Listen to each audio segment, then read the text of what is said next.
كلنا طبعا بنبقى محتارين واحنا رايحين اي مصيف او اي مكان نجيب نوع سان سكرين ايه لاولادنا، وخصوصا اللي هم من بعد 6 شهور.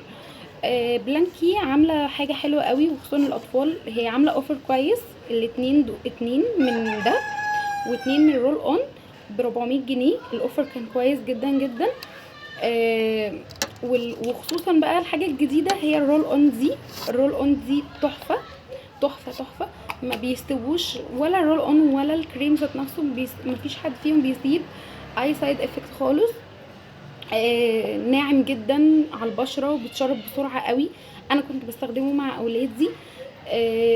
ابني كان بيفرك كتير، فانا لو دهنت له من ده هفضل بقى كل شويه اعمل كده كده كده على مدهن وبتاع، الموضوع بيبوظ يعني ببهدل. بس بصوا بقى، بصوا الرول اون كده اهو، على الوش كمان بنعمل كده اهو. خلاص احنا دهنا خلصنا، اتشرب اهو من قريب كمان اهو، مفيش اي اثر بيضه ولا اي حاجه خالص خالص. ناعم جدا وطري قوي للبشره.